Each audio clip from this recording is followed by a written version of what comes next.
This week marks the anniversary of the U.S. Supreme Court decision overturning Roe v. Wade. It also marks the critical final days in the current Supreme Court term, with major rulings expected soon on affirmative action and religious rights, among others. That's as trust in the Supreme Court remains low, according to a new NPR PBS NewsHour Marist poll. Lisa Desjardins is here to unpack that finding and more. It's great to have you here. So, Lisa, confidence in the court dropped significantly after the Dobbs decision last year. Was that a short-term reaction, or does this poll show that the sentiment persisted? It's exactly what we wanted to find out. And of course, no polling is exact, but this does tell us a little bit about the country. The Supreme Court's had up and downs through its history. The past year has been one of its lowest points. Let's look at where we are right now. If you look at this, here are the numbers that the Supreme Court's approval rating over the years. That last number there on the right is the number from our poll, 39% approval rating. Oh, look at that. It's exactly the same as it was a year ago, Jeff. And you see that drop-off point there in the middle. That is, of course, when we learned about the Dobbs decision. Basically, this is just to say that, no, opinion has not changed in the past year of the Supreme Court. It took a historic jump down after we learned about that decision, and it hasn't come back up.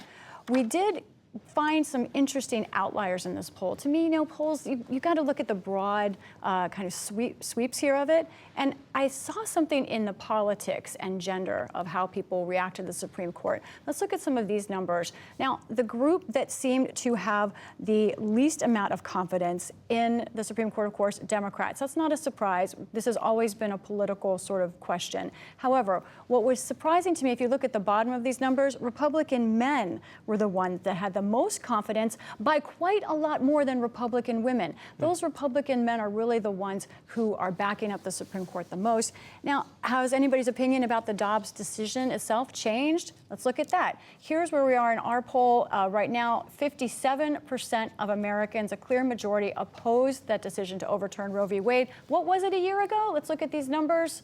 Exactly the same. Wow. And that just proves our point. Our team also asked about an issue before the court right now, affirmative action. What did we learn? Yeah, this has obviously been a long-running issue in American society. So let's look at what Americans told us that they believe, adults in America say. Look at that top number.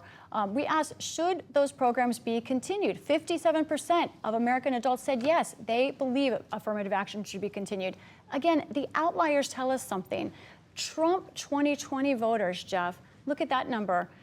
Completely the opposite. That is the group that most opposes affirmative action programs in our poll. We dug in a little bit deeper, too, looking at gender in this poll, and specifically, it is men who really most want to abolish those affirmative action programs. And you see that kind of men, Trump voters, something that stood out to us when I was looking at these numbers. And there were some major findings on how people see gender and gender identity. Tell us about that.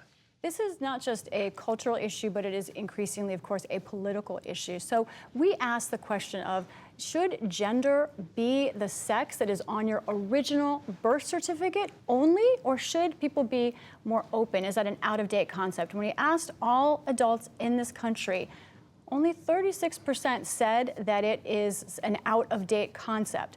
61%, almost two-thirds, said gender as the sex listed on your original birth certificate, that's the only way to see male and female in society. So again, let's dig down a little bit deeper here and look at the change. A year ago, the numbers were more even. The country was more 50-50 on this question.